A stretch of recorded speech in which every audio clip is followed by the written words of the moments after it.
The cardigan didn't fall. It tore. One sharp pull. One clean rip.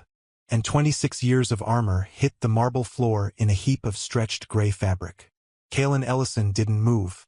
He stood in the middle of the most expensive penthouse he'd ever seen. Floor-to-ceiling windows, Manhattan skyline bleeding gold behind them, and he couldn't breathe. His oversized black shirt hung loose around him now, the only thing left between him and the kind of judgment he'd spent his whole life running from. He waited for the laugh. It didn't come.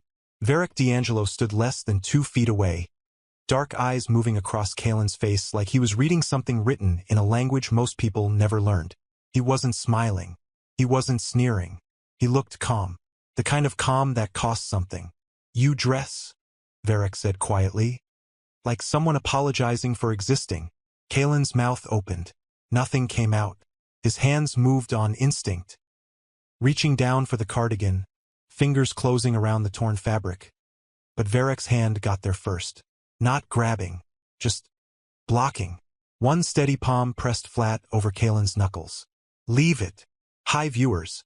Have you ever worn something not because you liked it, but because you wanted people to stop looking at you? The silence in that penthouse wasn't empty. It had weight. Kalen could feel it pressing against his chest, against the back of his throat. He'd been in uncomfortable rooms before. Family kitchens where aunts said too much, fitting rooms where mirrors said everything, but this was different. This man wasn't looking at him the way people usually did. He was looking at him like he mattered, and somehow that was worse. "It's just a cardigan," Kalen managed. His voice came out smaller than he wanted. "I wear them all the time. It's comfortable." "No." Varric's voice didn't rise, didn't shift. "It hides you." The words landed somewhere between Kalen's ribs and refused to move.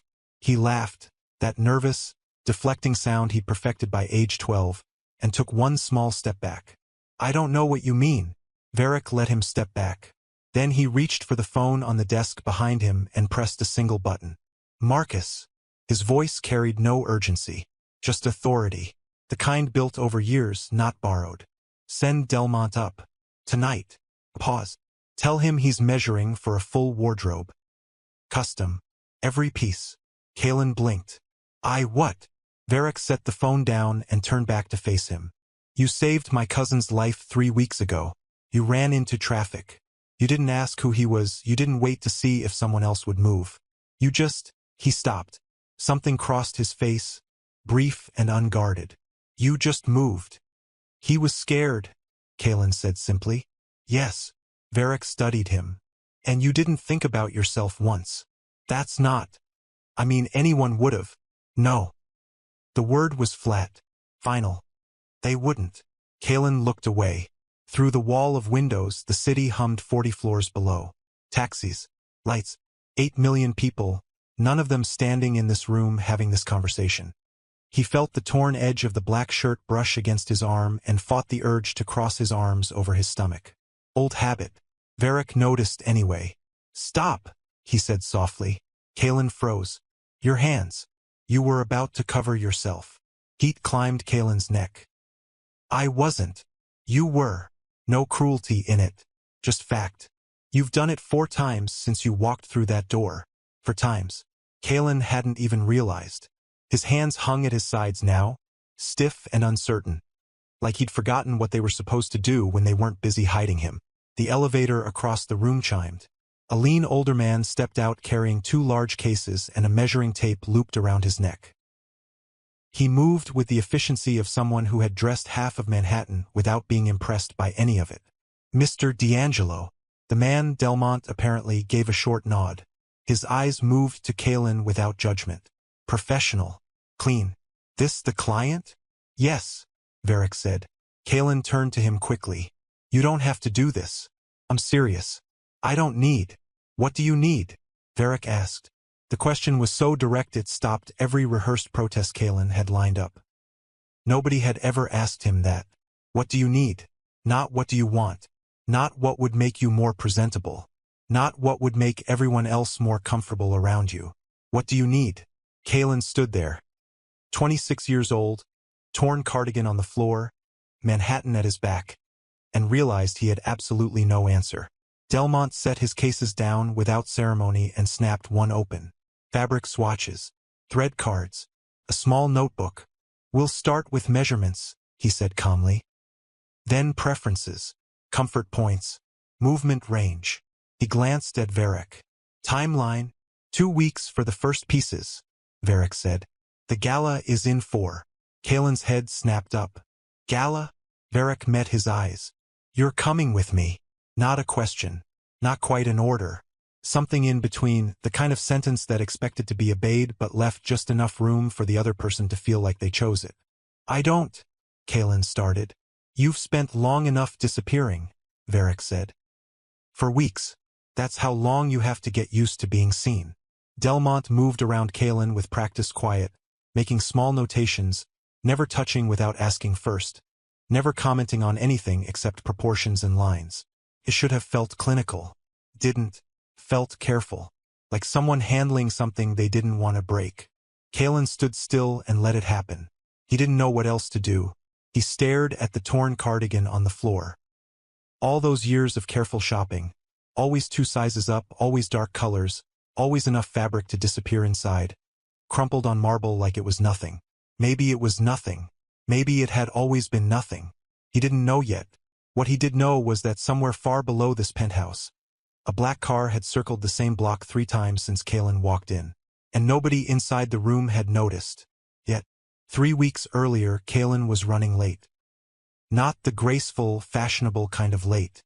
The wrong train, 1 shoe untied, cold coffee in a cracked cup kind of late that only happened to people already operating on 3 hours of sleep. He had the early shift at the copy center on 47th. Then a 4-hour gap before his evening tables at the restaurant on Columbus. In between, he was supposed to pick up his mother's prescription from the pharmacy on Lenox, drop it off in the Bronx, and be back downtown by 5. He did this math on the subway platform. He did it again walking up the stairs. He was still doing it when he stepped onto the sidewalk and heard the scream. Not an adult scream, a child's. High, sharp. The kind that cut through traffic noise and construction and the general indifference of a Manhattan afternoon like it was the only sound in the world. Kaelin moved before his brain caught up. He didn't think about the delivery truck bearing down from the left. Didn't think about the gap in the traffic signal. Didn't think about the fact that his shoe was still untied. He saw a small boy standing frozen in the middle of the crosswalk, maybe 7 years old, backpack hanging off one shoulder, staring straight at the oncoming grill like his legs had simply stopped working. Kaelin hit the pavement at a run. He grabbed the boy around the middle, pivoted hard, and threw them both back toward the curb in one ugly, graceless movement. His elbow hit the concrete. The truck horn blared. Long, angry, too close, and the displaced air hit them both like a wall. They landed in a tangled heap on the sidewalk. For a moment, neither of them moved. Then the boy turned and looked at Kaelin with enormous brown eyes. "My backpack," he whispered. Kaelin looked over his shoulder. The backpack had slid off during the grab. It sat 6 inches from the curb, perfectly intact, a cartoon rocket ship patch facing up like nothing had happened. "Got it." Kaelin's voice came out rough. He reached over without getting up, grabbed the strap, and dropped it into the boy's lap. "You okay?" The boy nodded. Slow. Still processing. Kaelin sat up carefully and checked his elbow. Scraped. Not bad. He looked down at his hoodie. The oversized forest green one he'd worn specifically because it had deep pockets, and brushed gravel off the sleeve. Around them, a few pedestrians had stopped. Most hadn't. New York kept moving. "What's your name?" Kaelin asked the boy. "Nico," he said quietly. "You waiting for someone, Nico?" Nico pointed down the block. A man in a dark suit was running toward them, face pale, earpiece swinging loose from one ear like he'd forgotten it was there. Behind him, 2 more men in identical suits moved at the same pace. Kaelin looked at the boy, then at the 3 men in identical suits, then at the black vehicles double-parked halfway up the block. He stood up, brushed off his knees, and made a decision that most people in that situation would also make. He started to leave. "Wait!" The first suit caught up. He was breathing hard, scanning the boy first. Fast, practiced, then settling on Kaelin with an expression that wasn't quite gratitude and wasn't quite suspicion. "You pulled him back." the man said. Not a question. He was in the road, Kalen said. Your contact information. I'm late for work, Kalen said. He adjusted the strap of his own bag, pulled his hoodie down over his hips out of pure reflex, and walked away. He didn't look back. He should have, because the man with the earpiece pulled out a phone immediately. And the call he made didn't go to emergency services. It went to one number, one person, someone who answered on the first ring. The man said 3 sentences. It wasn't us. And Omega pulled him back. He walked away before we could stop him. Pause. Then the voice on the other end said 2 words. Find him. The invitation arrived at the copy center on a Tuesday. Not an email. Not a text. An actual envelope. Cream-colored. Heavy stock. Kalen's full name written in ink so precise it looked printed but wasn't. He held it for a long moment over the copy machine, aware that his coworker Denzel was staring at him from across the counter. That thing has a wax seal, Denzel said. I see that. People don't use wax seals. I know. Who do you know that uses wax seals? See? Kalen didn't have an answer for that. He set the envelope aside, finished the copies, and opened it on his lunch break alone in the back room with half a turkey sandwich and a growing sense that this was a mistake he couldn't identify yet. The letter was brief. It thanked him for his actions on the afternoon of the 14th. It said a car would be sent at 7 o'clock on Friday. It said the sender hoped Kalen would accept a proper expression of gratitude. It was signed V. D'Angelo. Kalen had to look the name up. He wished he hadn't. Varric D'Angelo had his own Wikipedia page, his own Forbes profile, 3 separate New York Times mentions in the last calendar year alone, one about a shipping acquisition, one about a hotel renovation, one about a charity gala whose ticket prices made Kalen's stomach turn. The man was worth more money than Kalen could picture if someone gave him a week and a calculator. He almost didn't go. He spent Thursday night deciding not to go. He spent Friday afternoon deciding not to go. At 6:50 Friday evening, he put on the least wrinkled version of his usual outfit, dark wash jeans, an oversized charcoal button-up, a large navy hoodie layered on top, and stood outside his building when the black car arrived at exactly 7. He told himself it was just to be polite. He told himself he'd be in and out in 20 minutes. The penthouse disabused him of that notion immediately. It wasn't the size. It wasn't the art on the walls or the Versace boxes stacked near the entrance or the view that made Manhattan look like a jewelry box laid flat. It was the quiet, the specific, controlled quiet of a space where every single thing had been placed with intention. And then Varric D'Angelo walked in from an adjoining room, and the quiet made a different kind of sense. He was taller than Kalen expected, broader. He moved without hurry, which somehow made him feel faster than men who rushed. He had tattoos crawling up his left forearm that disappeared under a rolled sleeve, and he wore a watch that probably cost more than Kalen's mother's rent. He looked at Kalen the moment he entered the room, and he didn't look away. You're smaller than I expected, Varric said. Kalen blinked. Excuse me? The suits described someone larger. I was wearing layers. You're wearing layers now. Kalen glanced down at himself. He was, in fact, wearing 4 separate items of clothing. It's how I dress. Varric didn't respond to that. He moved to the sitting area and gestured at a chair across from him with the ease of someone who had never once in his life been unsure whether he belonged somewhere. Kalen sat.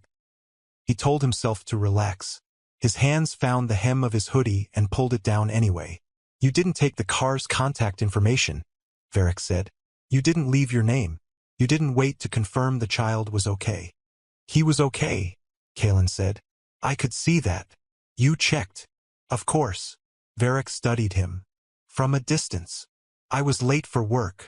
You'd just been nearly hit by a truck. I was still late. Something shifted in Varric's expression. Not a smile exactly. Something more compressed than that. Like a smile that had learned to stay quiet. Tell me why you dress like that, he said. The air in the room rearranged itself. Kalen felt it in his chest. That particular tightening that meant a conversation had just crossed a line he hadn't agreed to cross. Like what? He asked. Varric looked at him steadily. Like you're trying to take up less space than you actually occupy. Kalen said nothing. The silence stretched. Comfortable, he finally managed. I dress for comfort. Does it work? Another silence. Longer this time. Kalen didn't answer. He didn't need to. They both already knew. Varric stood. He crossed the room in the same unhurried way he'd entered it. He stopped in front of Kalen and reached for the oversized gray cardigan. The one Kalen had pulled on at the last second before leaving, the one he wore when he needed something between himself and the world, something soft and large and unremarkable. What are you? Kalen started. One pull. Clean. The seams gave. The cardigan fell. And the room went very, very quiet. Delmont worked without a single wasted movement. He circled Kalen slowly, tape measure in hand, notebook open, and he did the thing that almost nobody in Kalen's memory had ever done while measuring him. He stayed quiet. No comments about width. No suggestions about what would be slimming. No gentle advisories about how certain cuts would be more flattering. He measured, noted, moved. Measured, noted, moved. Like Kalen's body was simply information. Data points that would become design decisions. Nothing to apologize for. Nothing to explain. Just a person standing in a room, waiting to be dressed well. Kalen's shoulders dropped somewhere around the third measurement. He hadn't known they were up. Comfort range? Delmont asked. He wasn't addressing Kalen. He was asking Varric, who stood a few feet back, arms crossed, watching with the focused attention of someone supervising something important.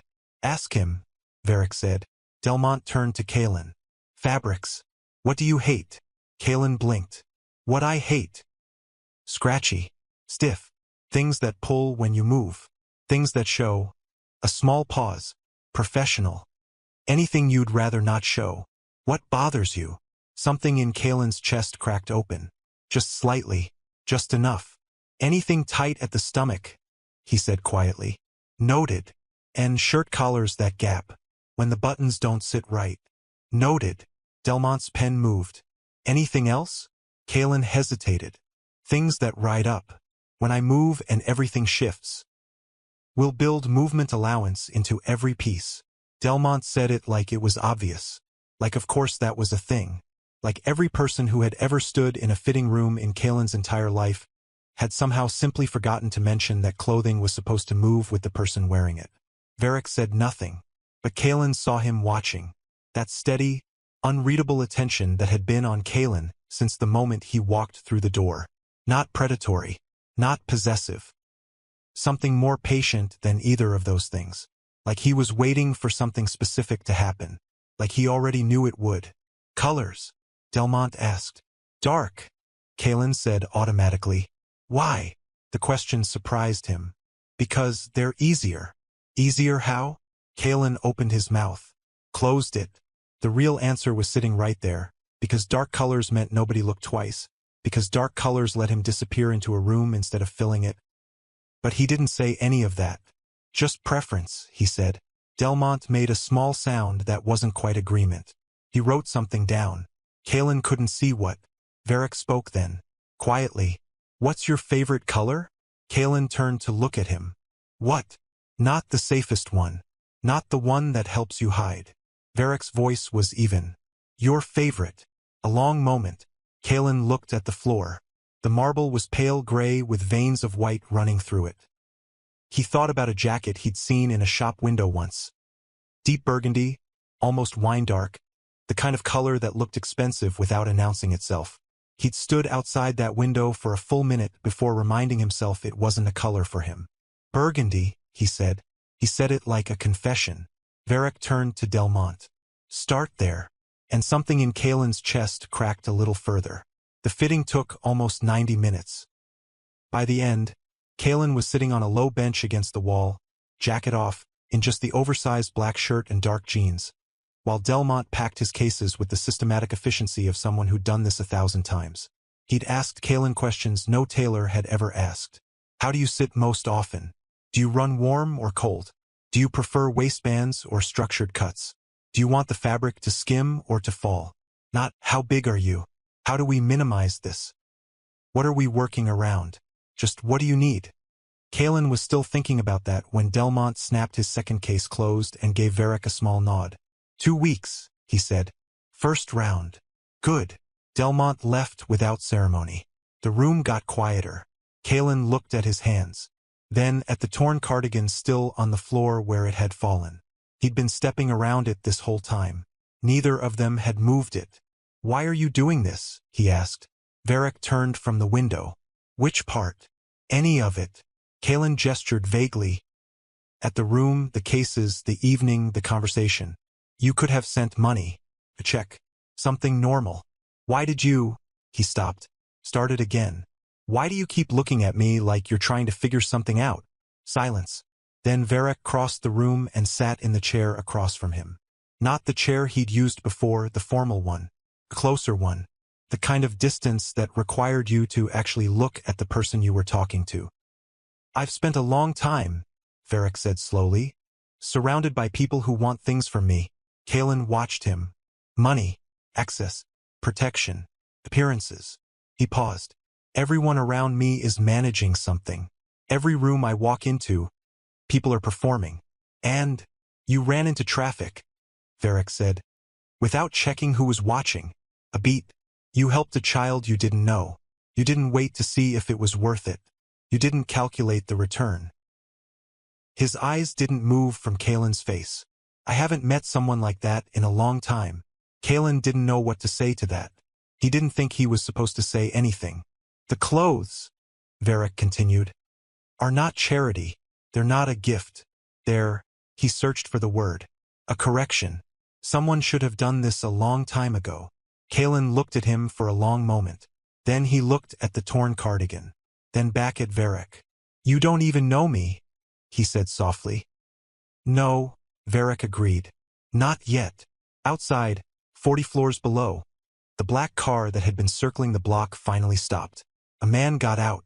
He stood on the sidewalk and looked up at the penthouse windows for a long time. Then he took a photograph and walked away. The first fitting package arrived on a Wednesday. No box. No brand labels on the outside. Just a matte black garment bag with a small white card tucked into the front pocket that read, "Round 1. D." Kalen stood in the hallway of his apartment and stared at it for a full 30 seconds before bringing it inside. His mother, Marlene, was asleep in the back room. She'd worked a long shift the night before and wouldn't be up until afternoon. The apartment was quiet the way only early mornings were quiet, that specific stillness where everything felt held. He laid the bag on the couch and unzipped it slowly. The first piece was a shirt. Deep burgundy. Structured but not stiff. The kind of cut that had been thought about, genuinely thought about, where the shoulders sat, where the chest opened, where the fabric broke at the hip. He ran his thumb along the inside seam. No scratch. No pull. He sat down on the couch arm and held it. He didn't try it on right away. He wasn't ready for that yet. Under it, 2 pairs of trousers. Dark navy. A soft charcoal. Wide enough in the leg to move in, tapered enough to have shape. Then a jacket. Structured. Midnight blue. With a lapel that didn't demand attention but would hold it. At the bottom of the bag, a note from Delmont. Movement allowance built into every seam. All waistbands are adjustable. Nothing here is meant to contain you. It is meant to carry you. Kalen read it twice. He folded it carefully and put it in his nightstand drawer. 2 days later, Varric's car came. Not for a gala. Not for anything formal. Just a car. At the time Varric said it would come, at the entrance Varric said it would use, taking the route Varric had texted at exactly the time it would take. Kalen was wearing the burgundy shirt. He didn't mention it. Varric noticed it the second Kalen walked into the penthouse. He didn't say anything either. But something in the set of his expression shifted, subtle, satisfied, the way a person looks when something they hoped for happens without them having to push for it. They ate simple food, unexpectedly. Not a formal setting, just a dining table by the windows. City spread out below them. Takeout from a Haitian place on Amsterdam Avenue that Varric apparently ordered from twice a week. They talked. About nothing at first. Then about things. Kalen mentioned his mother. Varric didn't perform sympathy. He asked a single follow-up question and listened to the answer. Kalen mentioned the copy center. Varric didn't suggest alternatives. He asked what Kalen actually liked about the work. Nobody had ever asked that before either. The quiet, Kalen said. When a shift starts before anyone else gets there. It's just the machines and the paper and you don't have to. He stopped. Perform, Varric finished. Kalen looked at him. You don't have to perform, Varric said again. Quieter. Yeah. They finished eating. Kalen helped clear the containers even though Varric told him not to. He did it because it felt wrong to just sit there, and because moving gave his hands something to do that wasn't pulling at his shirt. He was at the window when Varric's phone buzzed. Varric looked at the screen. Something changed in his face. Not visible to most people. But Kalen was looking directly at him. What? Kalen asked. Varric set the phone face down on the table. Nothing. You went somewhere just now. Pause. Varric looked at him with an expression Kalen couldn't read yet. You notice things. So do you. Another pause. Longer. One of my contacts flagged something, Varric said. Someone photographed us. Last week.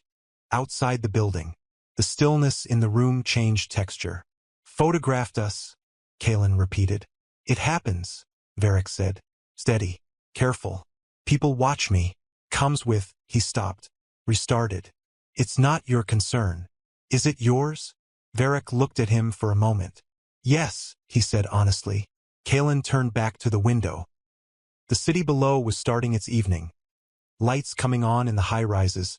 Taxis flowing down the avenues. The whole machine of Manhattan shifting gears from day to night. He thought about the gala. About the burgundy shirt. About a tailor who measured without commenting and a man who asked what he needed and meant it. He thought about how many layers he used to put on just to walk to the bodega on the corner. He wasn't wearing a hoodie tonight. He hadn't reached for one. He didn't know when that had changed. Who took the photo? He asked. Varric was quiet for a moment. Someone who shouldn't have known where we were, he said. The words settled. Kalen understood what that meant, even without knowing the specifics. Even without knowing what it would cost. It meant someone on the inside. It meant the danger wasn't at the door yet. But it wasn't far. And downstairs, in a locked office 2 floors below the penthouse, a man named Devereaux opened a sealed envelope and removed a photograph. It showed 2 figures in a penthouse window, one in a white shirt, one in burgundy, backlit by the Manhattan skyline. He looked at the photograph for a long time. Then he picked up his phone and made a call that would change everything. The suit fit. That was the first thing Kalen noticed when he looked in the mirror. Not almost fit. Not fit if you didn't look too closely. Fit. The midnight blue jacket sat clean across his shoulders. The trousers broke exactly where they were supposed to. The deep burgundy shirt underneath. A second piece, different from the first, richer. Pulled no buttons, bunched no fabric, apologized for nothing. He stood in the penthouse dressing room and didn't recognize himself. Not in a bad way. In the way that happens when something you've been told your whole life turns out to be a lie and the truth is just standing there. In a mirror, looking back at you. Delmont made one small adjustment to the left cuff. Stepped back. Considered. That's the one, he said simply. Varric stood behind them both, reflected in the glass. He hadn't said anything since Kalen came out of the changing room. He was watching with that same focused attention, the kind that didn't shift, didn't wander. Kalen met his eyes in the mirror. Neither of them looked away. You ready? Varric asked. Kalen thought about every gala he'd ever seen from the outside. Photographs in magazines. People who moved through rooms like they had every right to be there. The kind of confidence he'd spent 2 decades deciding wasn't meant for him. No, he said honestly. Varric's mouth moved. Not quite a smile. Something more honest than that. Good, he said. Means you're paying attention. The Harmon Foundation Gala was held in a converted warehouse on the west side that cost more per evening to rent than Kalen's apartment cost per year. He understood this the moment they walked in, and every surface was draped in something that required its own insurance policy. He understood it more when people started looking. Not the way people usually looked at him. Not the quick glance that slid away without registering anything worth remembering. These were long looks, measured looks. The kind that assessed and arrived at a conclusion. And the conclusion every time wasn't what he expected. A woman in a white gown near the entrance tracked him from the door. An older man in a charcoal tuxedo caught his eye across the room and gave the smallest nod. The kind that meant recognized, not introduced. A younger man in green velvet whispered something to his companion. And both of them looked over, and neither of them looked away with the expression Kalen had been braced for. He kept moving. Varric walked beside him. Not in front. Not directing. Beside. Close enough that their arms nearly touched twice in the first 10 minutes, and neither of them remarked on it. "You're doing it again," Varric said quietly. Kalen didn't look at him. "Doing what?" "Checking to see if people are laughing." The accuracy of that landed hard. "Old habit." "New evening," Varric said. They moved through the room. Varric spoke to people with the efficiency of someone who managed relationships the way he managed everything else. Deliberately, without waste. He introduced Kalen 3 times. The first as his guest. The second by name only. The third time, a Foundation board member asked how they knew each other, and Varric said, "He saved someone important to me," without elaborating, and that was somehow more powerful than any explanation. Kalen accepted a glass of water from a passing server. He was looking out at the crowd when he heard it. A voice. Close. Not talking to him, talking about him, which was somehow worse because it assumed he couldn't hear. "That's who Varric brought?" A low laugh. A woman. She was standing with 2 men in identical dark suits. All 3 of them angled away from Kalen by just enough to feel deliberate. "He's well," she said. Another pause. "Different." The word sat like something cold. Kalen's hand tightened on the glass. He set it down carefully on the nearest surface. He was already deciding to move away, already pulling on that old skill, the invisible exit, the practiced disappearance, when a hand appeared at his shoulder. Not grabbing, not steering, just present. Varric had moved without making any noise. He turned toward the woman, and something in the quality of his attention changed the air in that small circle of conversation. The 2 men straightened slightly. The woman's expression reset itself into something more careful. "Josephine," Varric said. His tone was pleasant in the way that marble is smooth on the surface and entirely cold underneath. "I didn't know you were on the guest list this year." A beat. "I was added late," she said. "By who?" Another beat. Longer. She didn't answer. Varric smiled with his mouth only. "Enjoy the evening." He turned away from her and back to Kalen, and the conversation was over. Not because Varric raised his voice or threatened anything or made a scene that anyone could point to later. Just over. Kalen exhaled. "You didn't have to do that," he said. "Yes," Varric said. "I did." They moved toward the far side of the room where the crowd thinned near the windows. Kalen watched the city below, the same city, different angle, always the same light. He thought about the woman's voice. That single word. Different. He'd been called different his whole life, like it was a warning. Tonight, for the first time, it didn't land that way. Tonight it just sounded like true. "Someone just photographed us," Varric said. His voice hadn't changed. Still calm. But Kalen looked up and caught the way Varric's eyes tracked the far end of the room. A man in a gray suit near the service entrance. Phone already disappearing into a pocket. Not a journalist. Wrong posture. Wrong angle. The same person as before? Kalen asked quietly. "No," Varric said. That single word. That was the cliffhanger. Not a threat. Not an explosion. Not a scene that would make anyone turn their head. Just no. A different person. Which meant it wasn't a coincidence anymore. The package was on the penthouse doorstep at 6 in the morning. No delivery record. No camera footage from the service elevator. No name. Just a plain brown box. And inside it, folded with unsettling care, was the gray cardigan. The torn one. The one from that first night. Kalen recognized it immediately. The stretched shoulders, the pulled seams, the particular shade of gray he'd worn so many times it had gone thin at the elbows. Someone had kept it. Someone had held onto it. And now they'd sent it back covered in red paint. Thick and dark and still slightly tacky at the edges. There was a note tucked inside the collar. Handwritten. For words. Next time. Not fabric. Kalen read it twice. Then he set it on the kitchen table and sat across from it like he was waiting for it to say something else. Varric came in from the other room 6 minutes later. He looked at the box. At the cardigan. At the note. He didn't flinch. That was the part Kalen couldn't stop thinking about afterward. Another person would have flinched. Another person would have picked up the phone immediately or paced, or said something reassuring that was really just a way of managing their own alarm. Varric looked at it, processed it, and then he pulled out the chair across from Kalen and sat down. How long have you known? Kalen asked. That someone would move against me through you? Varric's voice was measured. Since the gala. But you suspected before that. Pause. Yes. Kalen looked at the painted cardigan. Red against gray. He thought about all the mornings he'd pulled it on over whatever else he was wearing. Not because he loved it, not because it was special, but because it was armor. Reliable.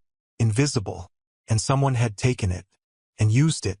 You should have told me, Kalen said. I know. That's not an answer. Varric looked at him. I wanted more time. Time for what? Time before this became real for you. He said it without inflection, which somehow made it heavier. You came into this not knowing who I was. What I carry. I wanted. He stopped. Started again. I wanted you to have a few more weeks before the weight of my life became your problem. The room was very quiet. Outside, Manhattan was waking up. Garbage trucks, early buses, the specific percussion of a city that never actually slept, just changed tempo. Who sent it? Kalen asked. Devereaux, Varric said. He runs a rival organization. Been looking for a way to get to me for 3 years. Pause. He found one. Kalen understood what that meant without having to ask. He was the way in. He was the crack in Varric's wall. Not because he was important. Because Varric had made him important. I should leave, Kalen said. He said it plainly, without drama. Like a math problem with one solution. If I'm not here, there's nothing to use against you. Varric looked at him for a long moment. You think this is about your location, he said. Isn't it? No. Varric leaned forward slightly. This is about what I'll do to protect you. They don't need you here. They just need everyone to know you matter to me. That sentence stopped Kalen completely. He sat with it. You matter to me, said the same way Varric said everything, like it was simply fact. Established. Not up for interpretation. You've known me for 4 weeks, Kalen said. Yes, Varric agreed. That's not. I know what I know, Varric said. And I know what I feel. He sat back. Those two things don't always run on the same schedule. Kalen looked at his hands. The painted cardigan sat between them on the table like an exhibit. He thought about what it had cost him. Not money, hours, years. The cumulative weight of every morning he'd chosen invisibility over existence. And someone had taken that particular piece of armor and turned it into a threat. He thought about Nico in the crosswalk. That split second. No calculation. Just movement. Just, someone needs help. Tell me what you need me to do, Kalen said. Varric looked at him. Something shifted in those dark eyes. Something held back and patient, finally releasing. Stay, he said. That's what I need. Kalen nodded. Once. Then Varric's second phone. The one he never used in front of anyone. Buzzed on the counter. He picked it up. He read whatever was on the screen. And the shift in his face was immediate. Controlled, but not enough. Something moved behind his eyes that hadn't been there a second ago. What? Kalen asked. Varric set the phone down. The security system, he said slowly. All 40 floors. A beat. Someone's been inside the network for 6 hours. The lights went first. Not all at once.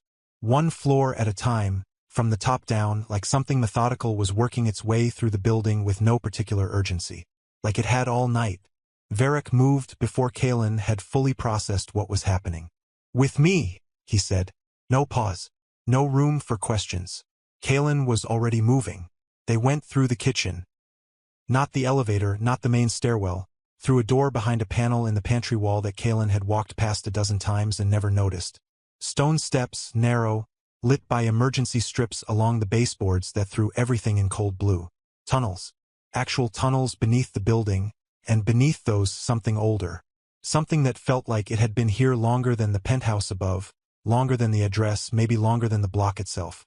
What is this? Kalen asked. He kept his voice low automatically. Old infrastructure, Varric said. Pre-war. Most people don't know it connects to the next building. Most people. The right people do. They moved fast. Varric knew every turn without slowing. Left at the first fork, straight past the second. A short climb over something metal and old that echoed when Kalen's foot hit wrong. "Sorry," he said instinctively. "Don't be," Varric said. Ahead of him by 3 steps. "Keep moving." The tunnel smelled like old stone and pipe water. The kind of smell that belonged to parts of cities people forgot existed, the underneath, the bones. Kalen thought about how many times he'd walked the streets above these walls and had no idea what was buried under his feet. He thought about Devereaux, about the red-painted cardigan, about a man who'd been 3 years patient and had finally decided tonight was the night. "He knew about the tunnels," Kalen said. "Not a question." "Possibly," Varric said. "We're not using the main route." "There's more than one?" Pause. "I built 3. Kalen almost stopped walking. "You built them. Had them extended," Varric said. "When I moved into that building, I spent the first month learning every way out." That told Kalen something. About how long Varric had lived with this weight. About what it cost to be the person he was, not the money, not the power. The constant, invisible calculation of where the exits were. They reached a junction. Varric stopped. Kalen stopped behind him. The silence changed quality. Varric held up one hand, small, precise, and Kalen didn't breathe. Somewhere ahead, water moved through a pipe. Old building sound. Normal. But under it, footsteps. Irregular. Cautious. Coming from the left branch. Varric's jaw tightened. He pointed right. They moved right. Faster now. Not quite running, but close. The kind of controlled fast that meant the person leading knew exactly how much noise they could afford to make. Kalen's mind was doing 2 things at once. One part tracking the tunnel, the turns, the distance. The other part running a different math. Someone leaked the tunnel routes. Someone on the inside. Which meant the information had moved from inside Varric's organization outward. Which meant it wasn't just about tonight. It had been planned. Staged. Someone close enough to know the architecture. "Varric," Kalen said quietly. "Not now." It was someone who came to the fitting. Varric stopped. Kalen stopped behind him. "Delmont had one assistant that day," Kalen said. "He was in the back half of the penthouse for at least 30 minutes. Moving between rooms." The silence held for exactly 3 seconds. Then Varric said, very quietly, "Kendrick." Not a question. A name settling into place. "He's been with me for 4 years, Varric said. Something in his voice, not anger. Heavier than anger. The kind of feeling that only existed when someone you trusted showed you the full cost of that trust. "I know," Kalen said. He didn't say anything else. He didn't need to. They kept moving. The tunnel exit came up faster than Kalen expected. A steel door, reinforced, that opened from the inside into what turned out to be a maintenance corridor of an office building 4 blocks north. They came through. Cold hallway. Fluorescent light. A security guard at the far end who looked up and saw Varric and visibly made a decision to look back at his phone. So he knew too. Different kind of knowing. The right kind. They made it out through a service exit onto a side street Kalen had never noticed before. One of those thin Manhattan streets that existed between addresses. Varric stopped. He pulled out his phone. He was already dialing when Kalen grabbed his arm. "Wait," Kalen said. Varric looked at him. "Don't call Kendrick," Kalen said. "Don't call anyone who was in that room." Varric looked at him for a moment. Then he scrolled past several names and dialed a different one. "Tobias," he said when it connected. "Clean team. Now. And I need Kendrick's location in the last 12 hours. A pause. "Yes. All of it." He hung up. He looked at Kalen. "You think fast," he said. "You gave me a reason to," Kalen said. They stood in the thin street between buildings, city noise pressing in from both ends, and for a moment neither of them moved. Then a sound cracked through the air from somewhere behind them. Sharp, single, unmistakable. Varric turned toward it before Kalen did. And what Kalen saw next, what he would replay in the following weeks in the specific way your mind replays the things it can't make sense of, was Varric taking one step forward, then stopping. Hand pressed flat to his side. Slow. Controlled. Like a man deciding how much pain to let show. "Varric. Keep moving," Varric said. Keep moving." But his legs said something different. And the wall said something different when his shoulder hit it. And Kalen was already there. Both hands, no hesitation, no calculation. The same way he'd moved in a crosswalk 3 weeks ago for a child he didn't know. Some things didn't require thinking.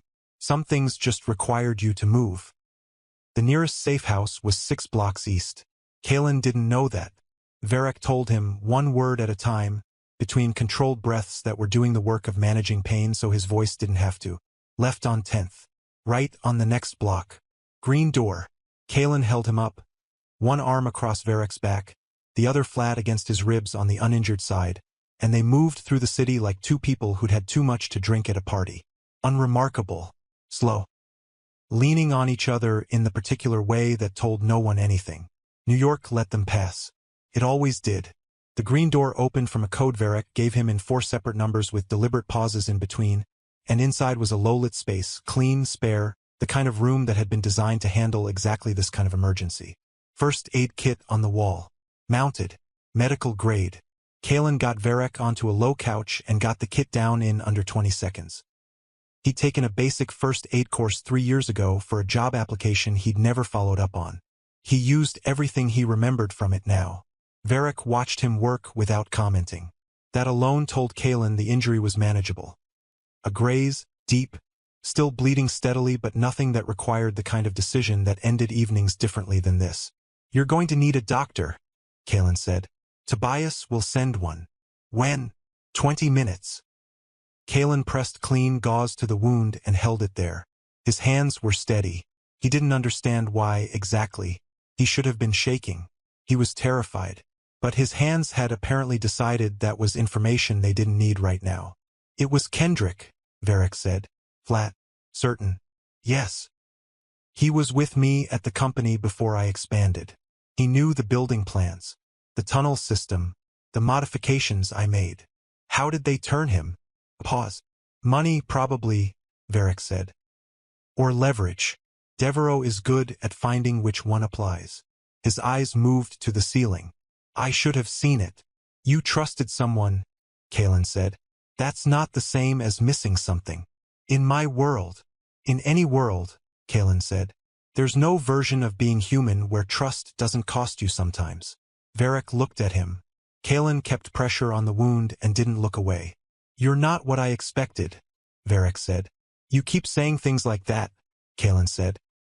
What did you expect? A long pause. Someone easier to protect, Varric said. Kalen almost laughed.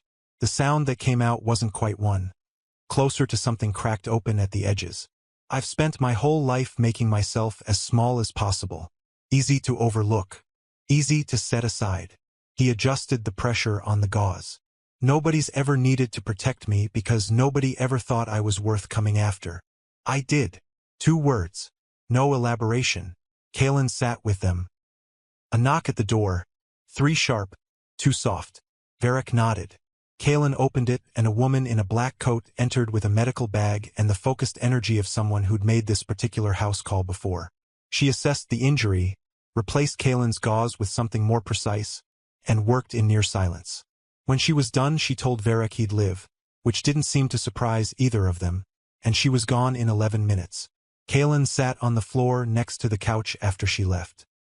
His back against the cushion.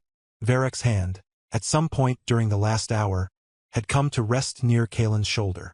Not on it, just near, close enough to feel. Kendrick's been found, Varric said. His phone had buzzed twice. He was at Devereaux's secondary office on the west side. He's in custody. Yours or the city's? Both, Varric said. Simultaneously. Kalen nodded slowly. Outside, somewhere in the city, Devereaux's carefully built operation was collapsing. The traitor was gone. The tunnel routes were burned. The photographs had been traced. Every thread Devereaux had pulled was now being pulled back in the other direction by people Varric trusted the way Varric trusted people. Slowly, deliberately, and only after they'd been tested without knowing it. What happens now? Kalen asked. Varric was quiet for a moment. Devereaux loses his leverage, he said. Without Kendrick and without a way to reach you, there's nothing left to threaten. A breath. His alliance starts looking for a new leader. It takes about 6 months before someone else steps into that position. And then we start over, Varric said. With new information. New precautions. He paused. New people where old people used to be. Kalen thought about Kendrick. About 4 years of presence converted into one act of calculation. About trust. And what it cost. And then a different thought came. Kalen looked at his hands. The ones that had held pressure on the wound, the ones that hadn't shaken. The hands he'd spent years hiding in oversized sleeves, tucking into pockets, keeping out of view. He had something to say. Something he'd been carrying since the tunnel, maybe since before that. He opened his mouth. Varric's eyes had closed. His breathing had evened out into the slow, heavy rhythm of someone the adrenaline had finally finished with. Kalen looked at him for a long moment. Then he leaned his head back against the couch and stared at the low ceiling. Could wait. Some things were patient. He was learning to be. 3 weeks later, Varric woke up in a hospital room. That part wasn't accurate. He'd woken up the morning after the tunnels at the safe house, with a bandaged side and Kalen asleep on the floor 3 feet away. Coat folded under his head. One arm stretched toward Varric in the unconscious way of someone who'd fallen asleep mid-watch. The hospital came later, when the secondary infection announced itself on day 4 and Tobias made a judgment call Varric argued with for approximately 20 seconds before his own body settled the argument. But that's not the part that mattered. The part that mattered was the morning of day 9. When the fever had finally broken and Kalen walked into the hospital room at 7 a.m. carrying 2 coffees and a paper bag with a small red sticker from the Haitian place on Amsterdam Avenue. He sat in the chair by the window. He didn't say anything right away. Neither did Varric. The city was already moving outside, same skyline, same light, same 8 million people. And for a few minutes they just sat in the specific quiet of people who had been through something and come out the other side and were still working out what to call it. "I have something to say," Kalen said. "I know," Varric said. "You don't know what it is. I know it's been sitting in you for 3 weeks." Kalen looked at him. "How do you?" "Because I've been watching you decide whether to say it every single day." Kalen set down his coffee. He looked at his hands. The same hands that had run into traffic, that had held gauze to a wound, that had reached for a torn cardigan on a marble floor and pulled it down over his stomach out of a habit so old he'd stopped noticing it. "I spent my whole life hiding," he said. "And I told myself it was about my body, my size, the way I looked." He paused. "But it wasn't. Not really." Varric didn't speak. "It was because I thought I was too much trouble," Kalen said. "Too much work. Too much of everything people didn't want to deal with." He exhaled. "So I made myself smaller, quieter, more covered. And I called it comfort and I called it preference and I called it just how I am." He looked up. "You tore a cardigan," he said. "And I thought the world was ending." Varric's expression didn't change, but something behind it did. "And then you ordered a burgundy shirt," Kalen said. "And a tailor who never made me feel like a problem to solve. And you asked me what I needed like it was the most ordinary question in the world." He stopped. "Nobody had ever asked me that." "I know," Varric said quietly. "I'm saying it's not the clothes," Kalen said. "The clothes they're part of it. But that's not what changed." He pressed his palms flat against his knees. "You looked at me like I already deserved to take up space. Before you knew anything about me. Before I did anything worth that." Varric watched him. "And then everything happened," Kalen said. "And I was scared. And I was running through tunnels and pressing gauze against your side and I still didn't feel small." He paused. "I haven't felt small in weeks. And I keep waiting for it to come back. And it doesn't." A silence. "It's not coming back," Varric said. "You don't know that. I know that some things, once they're gone, don't return." He said it simply. The version of you that wanted to disappear, that was never who you were. That was what you learned. And you're unlearning it. Kalen looked at him for a long time. "I love you," he said.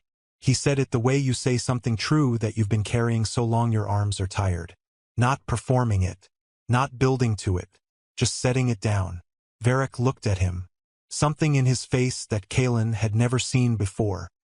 Something unguarded, direct, too honest to have been planned. "I know," Varric said. "That's all you have?" "No." He shifted slightly, made a small sound he immediately controlled. "I've known how I felt about you since I watched you walk away from the site of a near accident to make it to your next shift on time." He paused. "I've been waiting for you to catch up." Kalen stared at him. Then he laughed. The real kind. Unplanned. The kind that came out before you could manage it. It filled the hospital room in the specific way of sounds that belonged there. Not heavy, not performed. Just human. Just honest. You are genuinely impossible, Kalen said. Yes, Varric agreed. He held out his hand. Kalen took it. They sat there, 2 coffees going cold, Haitian food going uneaten, city doing whatever it did, and something that had started with a torn cardigan on a marble floor arrived, finally, at something that felt like solid ground. Not fixed, not finished, but real. Some things were patient. They had been, and it had been worth it. The discharge paperwork came through at noon. Kalen helped Varric into the car, carefully, without fussing, which was exactly how Varric needed it, and they were halfway down the block when Varric's phone buzzed. He looked at the screen. His expression went quiet in that particular way. What is it? Kalen asked. Varric turned the phone so Kalen could read it. An encrypted message. Sender unknown. For words. This war was only the beginning. Kalen read it once. He looked at Varric. Varric looked at him. And this time, for the first time, neither of them looked afraid. If you made it all the way to the end of the story, that means something. It means you stayed through every layer of it, the hiding, the healing, the running through tunnels, the burgundy shirt, the things said too late and the things said exactly on time. Stories like this one exist because someone decided that people who've spent their lives making themselves smaller deserve to see themselves take up space on a screen. If the story meant something to you, if it reminded you of a version of yourself that once chose invisibility over presence, drop a comment and tell us what part stayed with you. And if you know someone who needs to hear a story like this, share it with them. That one gesture might be the thing that changes their day. Subscribe and turn on notifications. New stories built on real emotion, real courage, and real human complexity drop regularly on this channel. We don't do factory content here. We do stories that stay with you. This story continues, and the next chapter changes everything.